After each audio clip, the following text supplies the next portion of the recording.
As the early morning sun began to rise, casting a soft glow across the streets, I was already on my way to the first fare of the day. The quiet hum of the car blended with the soft rustling of leaves stirred by a gentle morning breeze. Golden light painted swaying shadows across the empty roads. I pulled up to a curb where a woman stood holding the leash of a large dog. The dog, a sturdy breed with a shiny coat, looked up at me as if he knew me. The woman appeared to be in her late 60s, her silver hair tucked into a loose bun, her face kind but tired, and she gave me a small smile as she approached the car. Leaning down to the window, she asked gently, "Do you allow dogs in your taxi?" I smiled instantly, my face lighting up at the question. "Of course," I replied warmly. "I love dogs." Her face softened at my response. "Two taxi drivers refused to take me today because of him. I suppose not everyone has room in their heart for a big dog," she said, looking down at the dog who wagged its tail slightly as if sensing the approval in my voice. I smiled again, though a small flicker of sadness crossed my eyes. "Not me," I added, my voice calm and reassuring. "Where are we headed?" She looked at the dog for a moment, as if deciding whether to share more, before telling me the destination, a city a few hours away.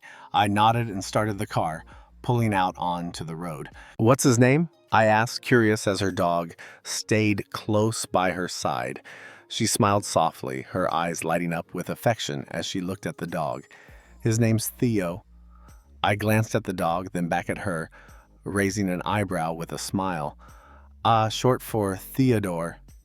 Gift of God. Nice name." She chuckled softly, her hand resting gently on Theo's head. "He truly is." As we drove, the woman began talking, her voice carrying the weight of years lived. "He's all I have now," she said softly, her eyes reflecting a quiet longing.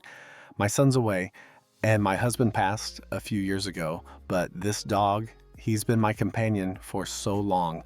I don't know what I'd do without him." I nodded, understanding the deep bond she shared with her dog. "Dogs have a way of staying with you, don't they? They're always there." She gave a small smile. "They're better than people? Sometimes." I chuckled lightly, keeping my eyes on the road. "I get that. I've had a few dogs myself, back when I was younger." She raised an eyebrow, curious. "What happened to them?" The question pulled me back to a painful memory. My eyes grew distant, and for a moment I was lost in the past. When I was 10, I lost my first dog, a miniature schnauzer. He got poisoned. I didn't know what had happened when I found him. His small body, motionless, his black fur cold against my trembling hands. I called his name over and over, hoping he'd wake up, but all I got was silence. I remember when I hugged him, he was like a piece of wood. They told me then, because he was poisoned, his body had already started to stiffen like rigor mortis. I paused, the memory still painful after all these years. Her face softened with sympathy, and she looked down at Theo, who was resting peacefully by her feet. "That must have been so hard for you." "It was," I admitted, my voice a little rough. "I decided to give him a proper funeral. Me and my brothers went up to the mountains near our house. We found a little spot with some wildflowers. We made a little grave for him. It felt like the right thing to do." She wiped a tear from her eye, touched by the thought of such a young boy carrying out such a meaningful act for his beloved pet. "That's so beautiful. I bet your dog appreciated that." I gave a small, sad smile. "I like to think so. He was more than just a pet to me. He was my best friend." The car hummed along the road, the sun rising higher in the sky as we shared a quiet moment. "I had another dog after him," I continued, my voice softer now, as if sharing a secret. "When I was 14, my German Shepherd was hit by a car." She gasped, her hand instinctively reaching out to Theo, as if to reassure herself that he was there. From the back seat, Theo shifted closer as if he understood every word I said. He rested his head gently on the edge of my seat, his warm breath brushing my arm, a quiet, unspoken gesture of empathy.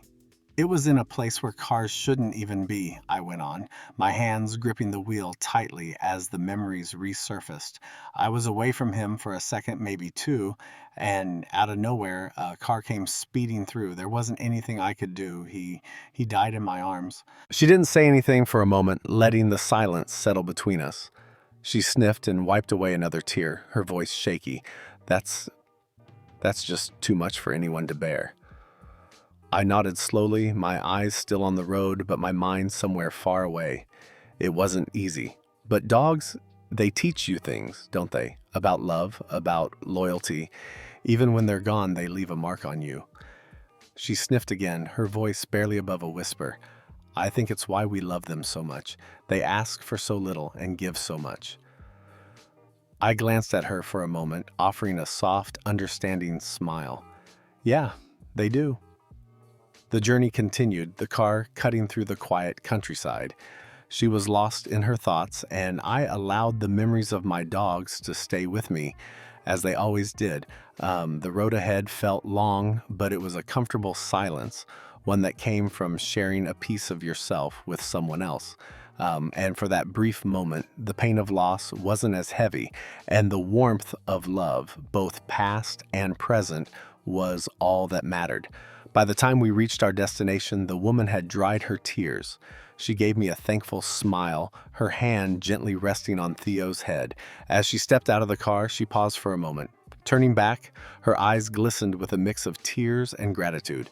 You don't know how much this ride meant to me, she said, her voice thick with emotion.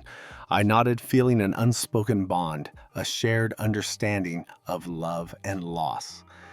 Take good care of him. They're the best friends we'll ever have, I said. She nodded, giving me a final, appreciative look. I watched them walk away, Theo's tail wagging softly as they disappeared down the quiet street. For a moment I felt the ghosts of my own dogs beside me, silent, loyal, and forever missed. As I started the car, I realized journeys are measured in moments, not miles.